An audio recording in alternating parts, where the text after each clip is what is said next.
Alright guys, welcome back to the channel. Welcome if you are new. Thank you for taking time out of your day to check the video out. We are talking about the PlayStation 5 Pro today. I want to have this discussion with you guys because we just recently covered a leak regarding the PS5 Pro that comes from industry insider Tom Henderson, who has proven to be very reliable when it comes to PlayStation hardware. He came out, gave us some pretty important details, although there are still some very important details that we don't know, such as the price of the console and detailed specifications.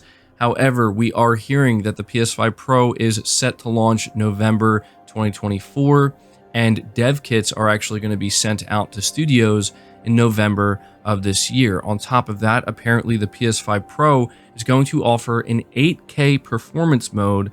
It's going to offer higher resolutions at 4K, and it's also going to offer better ray tracing, accelerated ray tracing, big improvements in that area as well.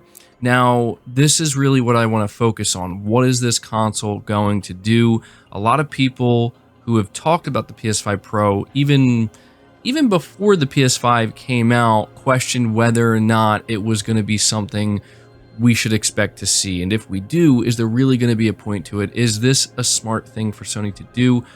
Well, I think everybody's going to have their own opinion on it. I've seen plenty of people saying that a PS5 Pro isn't needed because we just really haven't seen what the base model PS5 can do yet. This generation has gotten off to a sluggish and rough start.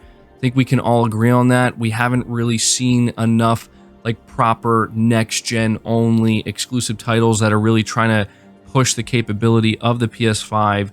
I think a lot of people feel that a Pro, even if it comes out at the end of next year, it's just going to feel too soon.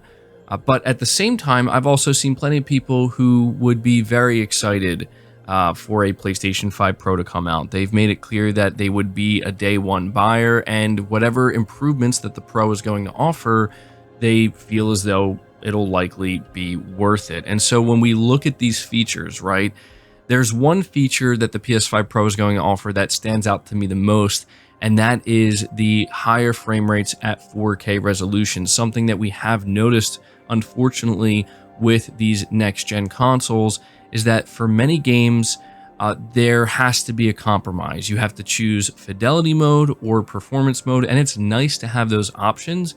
I think we can all agree on that, but it would be even nicer if we didn't have to choose between them because we can basically get the best of both worlds. The idea that Sony is going to try to achieve this with the PS5 Pro would be very welcome, but it is true that resolution is only one aspect of this.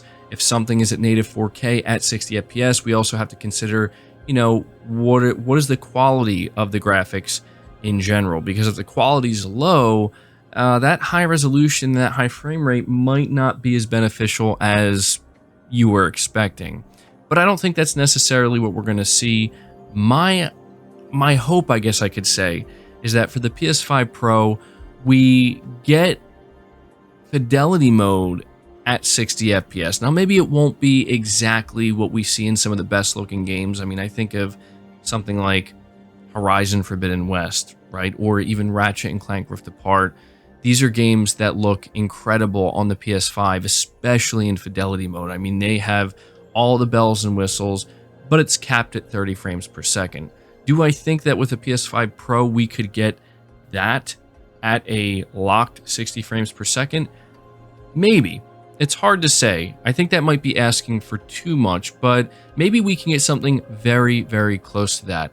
With some third-party games, we've seen that if you choose performance mode, you're going to be playing at 1080p 60 frames per second, and that, I think, is to the dismay of many people who purchased PS5s, because I think a lot of people look at it as 1080p is something that was last gen and should be left there. At the same time, though, I have seen quite a few people say that they would take 1080p 60 frames per second over 4K 30 frames per second any day of the week.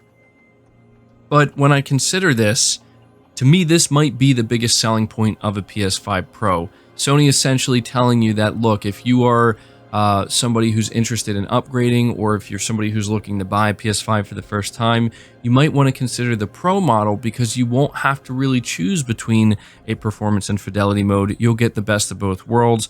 That's something that I personally would certainly be interested in, and I feel like at least some of you guys listening to this would be interested in that as well. But the other thing I want to mention here that I don't quite understand is this notion of an 8K performance mode. This makes me a little bit nervous about how Sony may roll out the PS5 Pro and how they may market the PS5 Pro, because when we think about the PS4 Pro, it was very easy for Sony to roll it out and market it and convince people, because the PS4 was a 1080p machine, and at that time everybody was pretty much adopting 4K. It was becoming the new standard, and Sony nor Microsoft wanted to be left behind with their consoles. So they come out with a PS4 Pro and they say this console does 4K resolution, or at least dynamic 4K resolutions, and that's a huge increase in overall, fidelity than what you're getting on the base model PS4 at 1080p. And so for a lot of people, that was enough, right? You buy a 4K TV, you pick up your 4K PS4 Pro alongside it.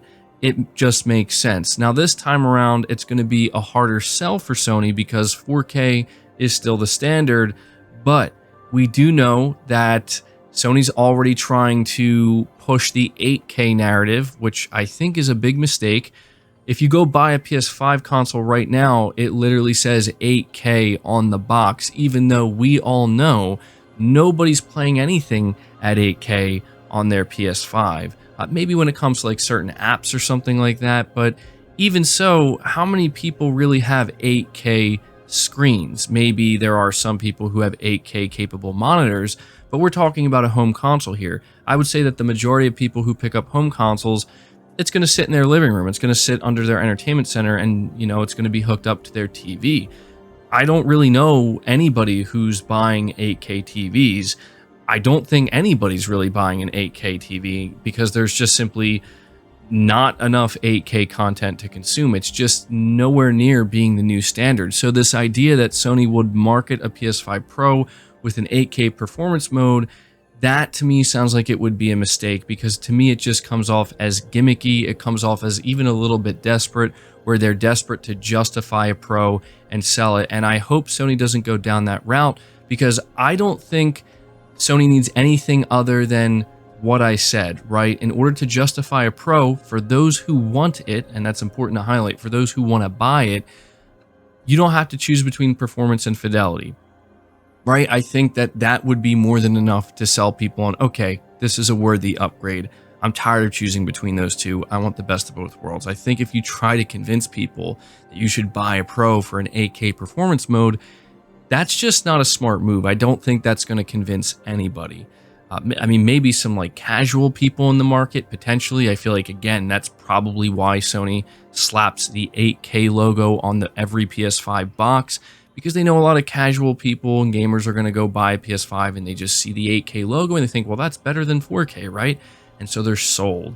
So I get it. From a marketing perspective, I get it, but I really hope Sony, again, doesn't lean into that too much, because that to me is just not going to be the thing that sells a PS5 Pro. And I think if anything, it would work against it. I think there would actually be some potential backlash from the gaming community if Sony tries to actually run with that narrative. And so when we consider this, all that's really left there is ray tracing, right? This is something that we learned about when it comes to Mark Cerny and his patents at Sony. He is apparently aggressively pursuing ray tracing and looking to improve it greatly. This is something that Sony talked a lot about at the launch of the PS5, not so much now, where we were seeing them implement ray tracing in some of their games, highlight it, and kind of make a big deal out of it. Maybe they're getting ready to do that again in an even more significant way with the Pro. I think that would be a good thing to do. I think it makes sense. It's an easy marketing point, and even though there are a lot of people at this point that I think will say they don't really care about ray tracing, there's no denying that when the marketing is in full swing and they're putting out screenshots and trailers where it features ray tracing, people oftentimes find themselves being pretty impressed, and it works. So ray tracing being much improved and the 4K higher frame rate, fidelity, performance mode combo, I think this is going to be enough to justify a PS5 Pro for anybody who's interested in it. But at the same time, I know that for a lot of people, that's not anywhere near enough justification for something like a Pro console. I've seen many people, as I said, claim that they just do not see a point to the Pro. And I'm going to make something clear here. I do not think a PS5 Pro is needed.